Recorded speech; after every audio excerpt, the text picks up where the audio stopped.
नमस्कार बच्चों। तो आप सभी का स्वागत है आपके अपने चैनल हिस्ट्री विद नरेंद्र में। आज हम 12th क्लास का जो प्री बोर्ड का एग्ज़ाम हुआ हिस्ट्री का उसको सोल्व करेंगे। तो पहला प्रश्न यहाँ पर दिया गया है, निम्नलिखित जानकारी के आधार पर पहचानिए कि ये शासक किस वंश से संबंधित थे। तो पहला दिया गया है यहाँ पर, ये मध्य एशिया से आए ब्राह्मण, इन्हें मलेच्छ बर्बर अन्य देशीय मानते थे। दूसरा कथन इनके बारे में दिया गया है, संस्कृत के अभिलेखों में इनके किसी राजा द्वारा सुदर्शन सरोवर के जीर्णोद्धार का वर्णन मिलता है। तो ये शासक थे शक शासक। राइट आंसर ऑप्शन बी, जिन्होंने लगभग गुजरात के आसपास शासन किया था पहली शताब्दी के आसपास। नेक्स्ट क्वेश्चन पे है, हरिसेन किस शासक का राजकवि था। तो हरिसेन समुद्रगुप्त का राजकवि था, जिन्होंने प्रागज्योतिषी लिखी थी संस्कृत भाषा में। नेक्स्ट है यहाँ पर उचित मिलान हमें करना था। मोहनजोदड़ो सबसे प्रसिद्ध पुरास्थल है, नागेश्वर समुद्र तट के समीप, और धोलावीरा हाल ही में छेद करने के लिए विशेष उपकरण यहाँ से प्राप्त हुए हैं। हड़प्पा सबसे पहला खोजा गया स्थल। राइट आंसर हो जाएगा ऑप्शन क। नेक्स्ट क्वेश्चन है, मृच्छकटिकम नामक नाटक के रचयिता कौन है। तो इसके रचयिता शूद्रक हैं। नेक्स्ट क्वेश्चन है क्वेश्चन नंबर 5, पेरिप्लस यूनानी भाषा का शब्द है जिसका अर्थ होता है। तो पेरिप्लस ऑफ द इथेरियंस एक अज्ञात यूनानी के द्वारा लिखी गई एक पुस्तक है। तो पेरिप्लस यूनानी भाषा का शब्द है जिसका अर्थ होता है समुद्री यात्रा, और इरिथेनियन का मतलब होता है लाल सागर। नेक्स्ट क्वेश्चन है, मगध के राजा अजातशत्रु और बुद्ध के बीच बातचीत का वर्णन किस ग्रंथ में किया गया है। तो इसका राइट आंसर है ऑप्शन ए, सुत्पिटक। विशेष सूचना दोस्तों, अगर आप चैनल पर नए हैं तो चैनल को जरूर सब्सक्राइब करें। धन्यवाद।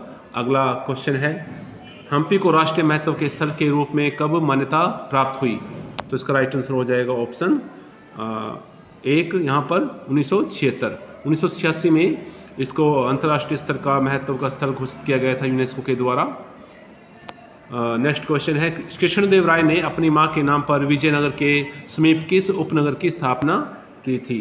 तो इसका राइट आंसर हो जाएगा ऑप्शन 3, यहाँ पर नगलपुरम, जबकि कमलपुरम एक जलाशय का नाम था।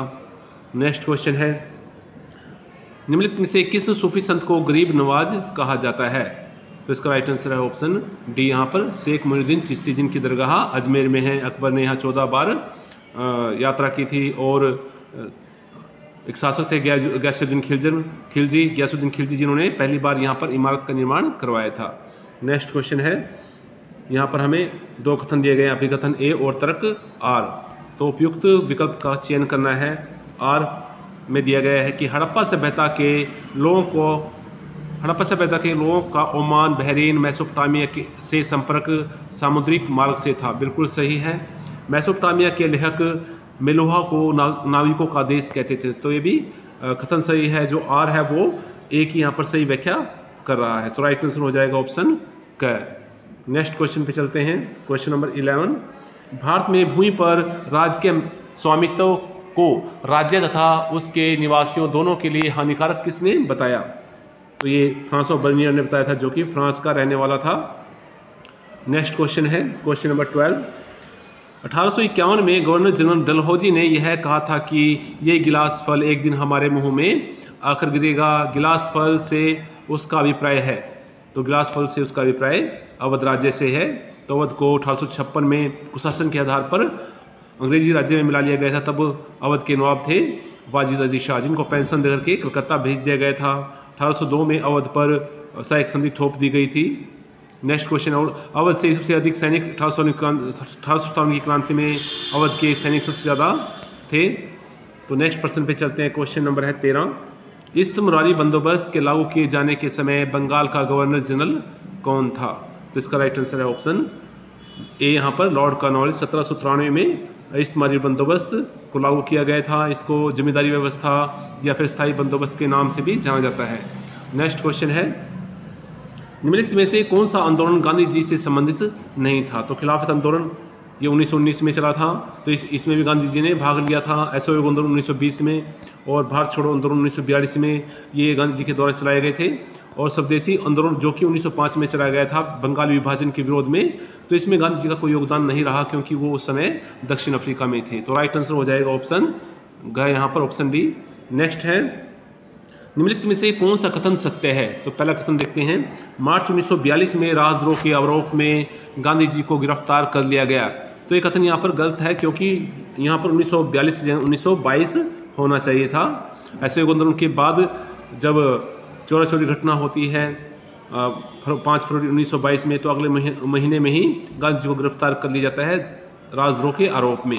दूसरा कथन यहाँ पर दिया गया है, गांधी जी पर जांच की कार्यवाही की अध्यक्षता जस्टिस C.N. ब्रूमफील्ड ने की थी। बिल्कुल सही है। तो यहाँ पर केवल दूसरा कथन सही दिया गया है। राइट आंसर ऑप्शन ख।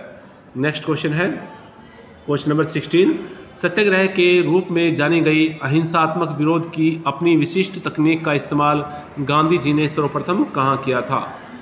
तो सीधा सीधा साफ सा सवाल है कि सत्याग्रह का प्रयोग गांधी जी ने सबसे पहले कहाँ किया?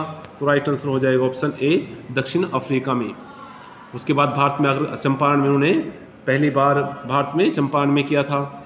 नेक्स्ट है, एक हास्यप्रक व्यंग की ब्रिटिश पत्रिका पंच, तो ये पंच को भी आपको याद रखना है, में प्रकाशित एक कार्टून में किसे एक भव्य बुजुर्ग के रूप में दिखाया गया है, दर्शाया गया है, उसका एक हाथ एक सिपाही के ऊपर है। तो इसको एक पिक्चर बनी हुई है, उसमें उस पिक्चर का नाम है क्लेमेंसी ऑफ कैनिंग।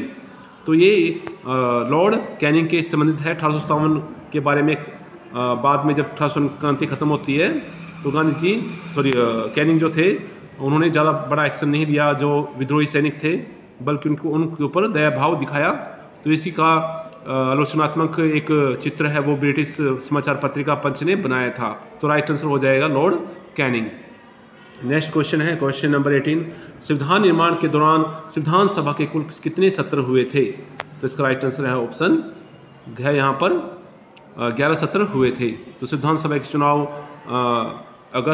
जुलाई 1946 में होते हैं और उसके बाद नवंबर 1946 तक संविधान बन जाता है, जिसको 26 जनवरी 1950 को लागू किया गया था। नेक्स्ट क्वेश्चन है, संविधान सभा के किस सदस्य ने पृथक निर्वाचिका का पक्ष लिया था?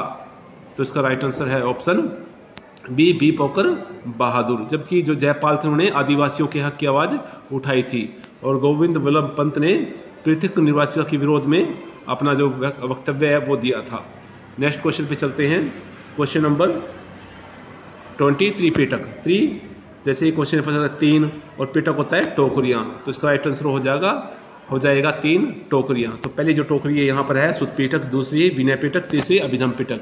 सुत पिटक में बौद्ध धर्म की शिक्षाओं के बारे में बताया गया है, जबकि विनय पिटक में बौद्ध भिक्षुओं के लिए नियम है और अभिधम पिटक में बौद्ध दर्शन के बारे में हमें जानकारी प्राप्त होती है।